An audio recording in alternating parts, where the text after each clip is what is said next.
Welcome again to our lectures on stylistics. This is the second lecture, the theme of which is Main Trends in Stylistic Investigation. The lecture is specially designed for the third year students of the specialty Foreign Language to Foreign Languages of the Department English and German Languages. The outline of this lecture covers the following 3 points: the aim of stylistic analysis, the notion of individual style, and the notion of the norm and its peculiarities.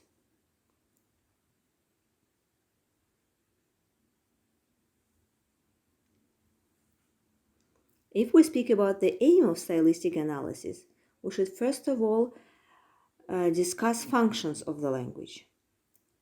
Functions of the language serve as manifestations of its natural essence and admit of different interpretations.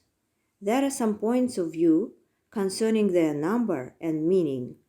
Thus, some scholars distinguish communicative, cognitive, emotive, and metalinguistic functions of the language.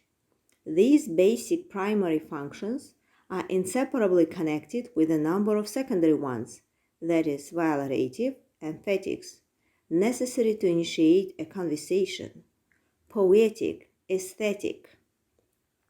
The information of the first type is associated with the communicative function of the language. The information of the second type is connected with all the other functions: emotive, pragmatic, emphatic, aesthetic. The aim of stylistic analysis and interpretation is to study the interaction between the logical denotative content of the message, that is primary information, and the secondary information. It is necessary to emphasize that the distinction between the types of information, denotative and connotative meanings, the objective and the subjective in the utterance, is made only for the sake of analysis. In reality, they form a single whole, representing different aspects of one and the same phenomenon. The approach chosen to stylistic analysis by the Soviet linguist Arnold is to a great extent based on the application of the theory of information to linguistics. Stylistics of decoding treats a text or an utterance as a message containing information encoded by the author and meant to be decoded by the reader or by the speaker. The linguistylistic analysis, combined with the procedures of literary stylistics, is aimed at decoding the information in its fullness.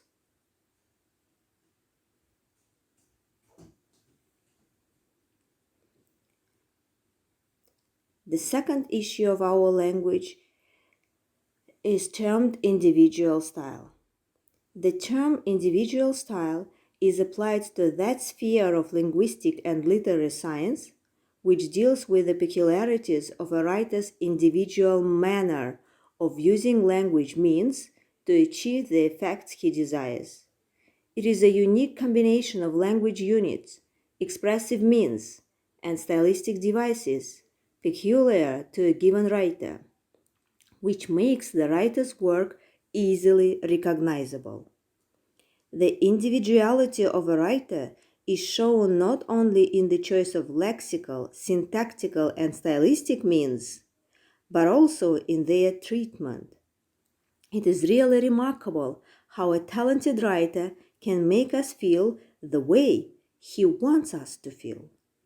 This co-experience is built up so subtly that the reader remains unaware of the process. It is still stronger when the aesthetic function begins to manifest itself clearly through a gradual increase in intensity in the foregrounding of certain features, repetitions of certain syntactical patterns, and in the broken rhythm of the author's mode of narrating events, facts, and situations. Individual style may be likened to a proper name. It has nominal character. The analogy is, of course, conventional, but it helps to understand the uniqueness of the writer's idiosyncrasy. Individual style is based on a thorough knowledge of the contemporary language and also of earlier periods in its development.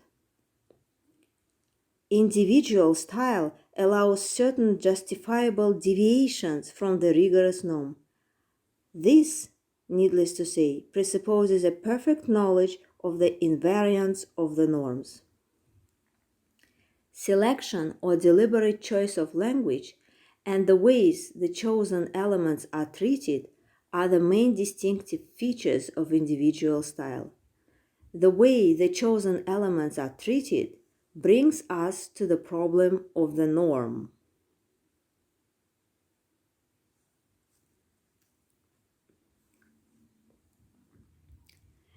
And this is the second issue, the third point in our lecture. The notion of the norm mainly refers to the literary language and always presupposes a recognized and received standard. To get a workable definition of the norm in connection with the issue of individual style, it is necessary to go a little deeper into the concept.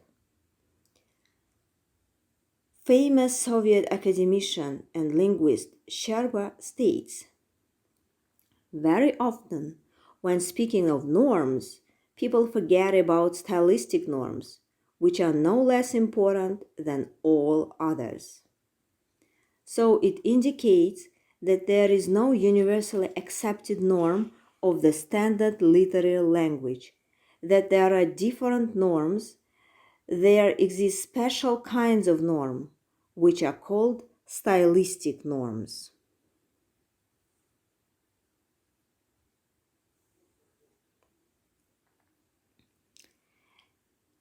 According to other well-known linguist Galperin, the norm is the invariant of the phonemic, morphological, lexical patterns circulating in speech at a given period of time.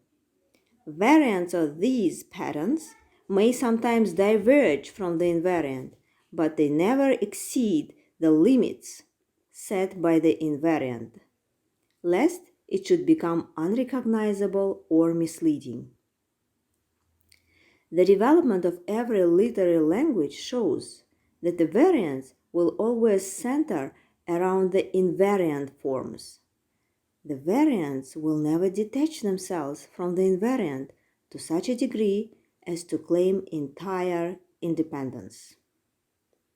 Yet, there is a tendency to estimate the value of individual style by the degree it violates the norms of the language. As we have already cited, Sainsbury considers that the real secret of style reveals itself in the breach or neglect of the rules that govern the structure of clauses, sentences, and paragraphs. This conception is aptly illustrated theoretically in the theory of deviance, and practically in the works of certain modern poets like Cummings and others, who try to break away entirely from the established and recognized invariants and variants of the given norm. They introduce various patterns which are almost undecodable and consequently require special devices for grasping the messages. Quite a different point of view is expressed by Sapir, who states, "The greatest literary artists, the Shakespeares and Heines, are those who have known subconsciously how to fit or trim the deeper intuition to the provincial accents of their daily speech. In them, there is no effect of strain. Their personal intuition appears as a completed synthesis of the absolute art of intuition and the innate, specialized art of the linguistic medium."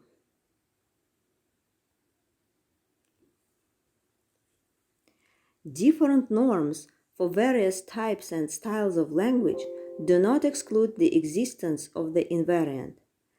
There are two conflicting tendencies in the process of establishing the norm. The first one is the preservation of the already existing norm, and the second is the introduction of the new norms not yet firmly established. The norm is composed of the subtotal of generally accepted traditional forms in which the structure of language is realized. By the structure of language, we mean the system of interrelated and interdependent constituents in which the elements of lower levels serve to build the elements of higher levels. The abstract language structure finds its realization in a collection of traditions and rules accepted at a given period, that is the norm. The norm can be realized only in speech. Thus, the existence of the norm presupposes the existence of the following oppositions: structure, norm, individual speech; national norm, dialect; neutral style, colloquial, bookish style; literary speech, popular speech, written speech. Each of these oppositions is based on its own norm. Thus, the norm includes different subsystems of the structural realization.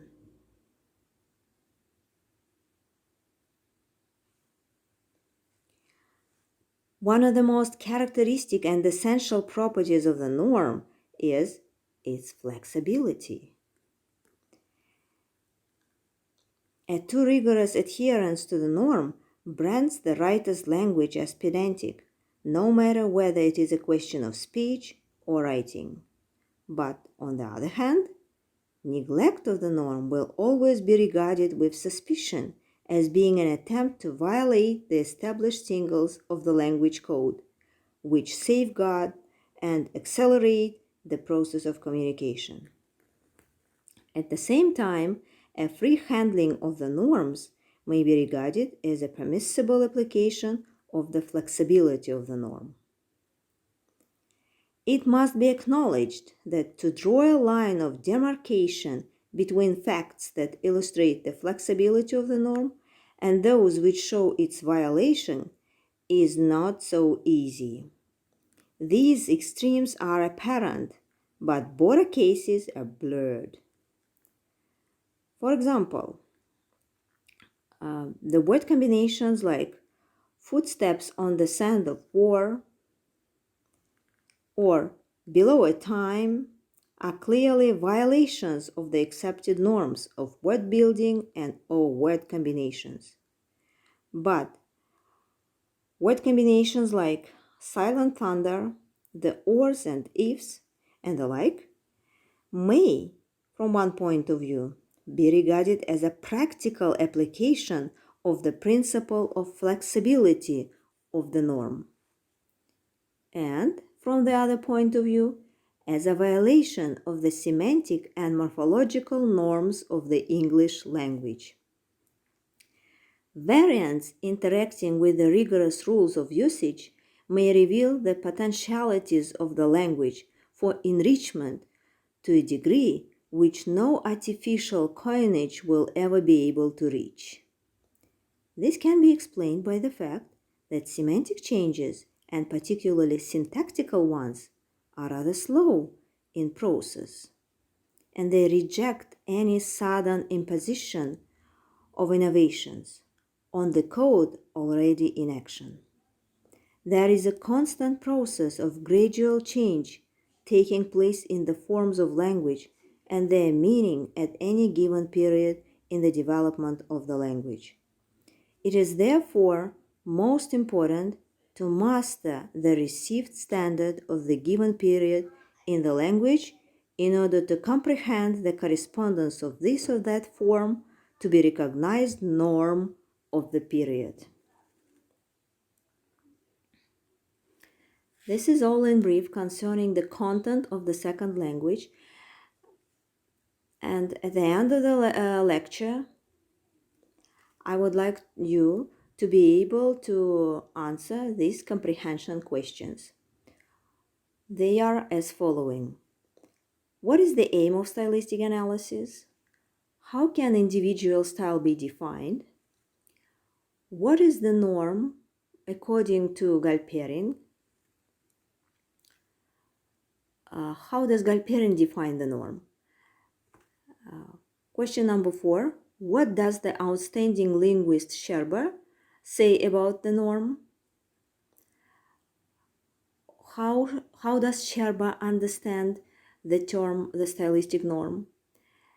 And the last but not the least question is, what is the most characteristic feature of the stylistic norm?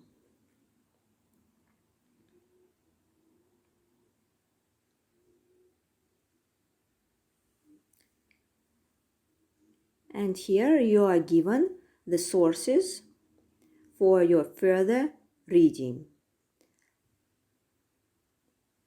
Both books, journals, and internet resources. Thank you for your attention.